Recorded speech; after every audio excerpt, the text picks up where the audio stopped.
so abejana so them ama prophecy about Kofi Kinaata say Kofi Kinaata ya nhwe ya mom paya mana wono so bewu ti say kwan ya fa so Castro ewu ye no pepepe Kofi Kinaata wo no eni Castro de no difference bia no sa ekwan no so ana wono so befa aide ewu Kofi Kinaata APA one of the TA radio FM station so granting interview ye bisa ne say sa prophecy we asofo no Emma no wate ana Kofi se wate pa na asase so aye we senka ye nyina ye tena se anka ye nkokro due mu ha enka kro ni biase akanyina anka ye nkom e wo so obi wu na ye wu obi na obi tena se na obi nyankwa enti se sofo abema no prophecy so obewu a wono sa afia en panic no no wo ordinary puto owo beba wo mbra otumi se Kofi Kinaata Kristo ni netumi kasa we onye Kristo ni mapa this talk you can't Kofi Kinaata se wono wonsuro wono no obompai de bia wo bompai 5 times a day nti won twen obi prophecy ansa wakoni koto dwen mu ase wo bompai anasa ni asofo na hu a ono begina social media aka no wono wa hu no 10 times dadada prophecy ni so aba bebre na so wono wo bonimpai owo bia eyowo yenkotie Kofi mra entertainment industry or in the skill and art industry, I am sorry for you. A young man rose in this country, in this city called Castro. The man he was making waves and was about to hit international and global, they trapped him and killed him. Some are saying all kinds of things. It's a principality that followed him from here. And that young man that sings, and they call him Kofi Kinaata, that represent Dεαth. You should pray for him. I kid you not. I don't give prophecy about this music. I don't do that. But in the hour when the angel was speaking to me, I saw him. And the angel told me that he's the next they are going for. They will cut off his life premature. Prophecies here, chingu koda.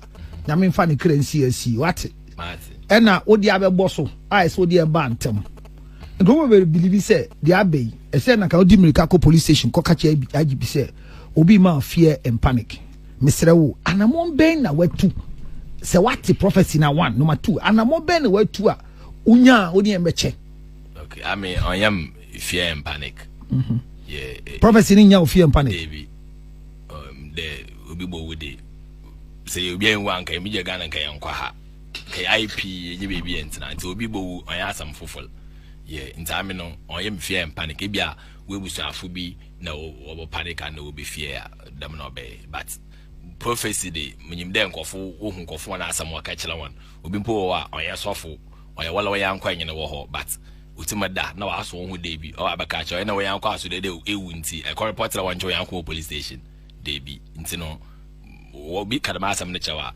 se embom pay dadawa ebia ebobo pay de obi adama asam no on palwa na de bibidam so what if obakadem libenye ska so a nyanya commission abi ntino se wala so bo pay dadawa asam abaka na nyim de ebo pay dadawa ntino okay yeah the what dey na see then why because we dey what kire mu dey nkrofo nya what dey na eko round as a professor who are would as then what have you done about yourself? So that we learn. Man, my bahim we Malay interview. Touch them machine see.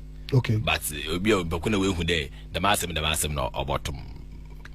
9 bomb pay the uncle. And you bomb pie. Some pen more bundle do I am asking to them more bomb pay and let be pen or a rider.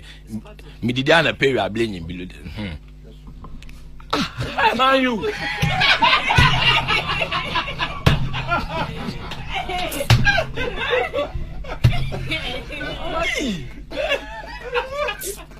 Atie for me twan foni kese a kire mo se Kofi Kinaata ka sema na ya kire so hwe TV no so me nyanka edum TV no em se dia ko sinye bra ko sin so hwe Google san hwe Google Benly atika nana o se hwe Google you say my saw there you know okay enti na say we ya no a me whatever it is o ye hu bibi Kofi I believe hu bibi o now ye bibi dada me say nipa de sola na pa ebobo mpe o he enti no o normal play ebobo mpe gidi da we am kopo so beti enti no asemi obi. One person for nechi kwan kono.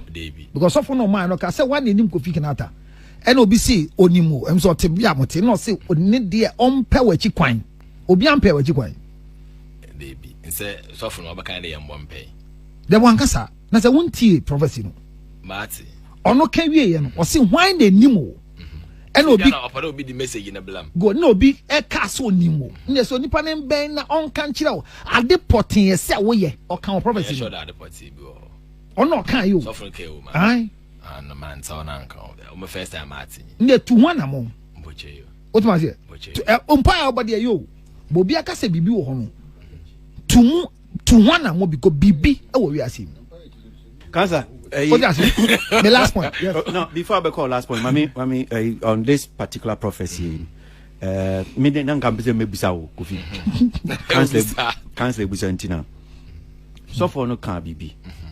Or say the moment are international bebemu, then they will cut your life. So more or less CCR they will see we local star.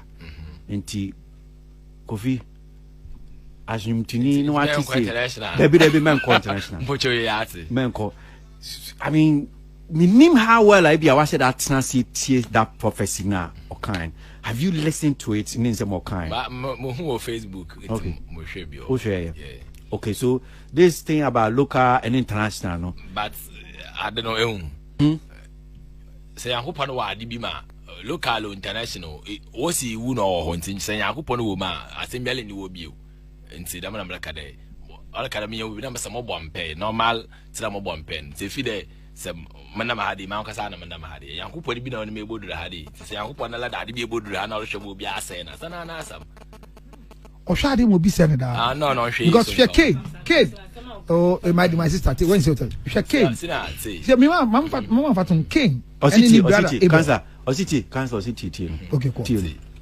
amena today ehum wa hade no me fi baby de bodura hade o pere kare malama honda no mo bodura de bi e de hu divine hade bi kan wona me bodura hade prophecy there obi bo I am first time mati bi nyo me sha assembly ti be 7 years ago nti mata nko na me de bodura hade papa na asem kan ye de me njini ndi anade me ye de but ya me da wale yen nam no na yen nam tu ha asem bi anyu ho bi o mato ase na me say I'm okay with your canon the make can say nyama okeka to asunti eye me anka efutu amde ba na say to ho na mana ko tie de all can to aso Kofi se owo bia eye owo sa kasa we eye Christopher kasa owo bia eye owo makra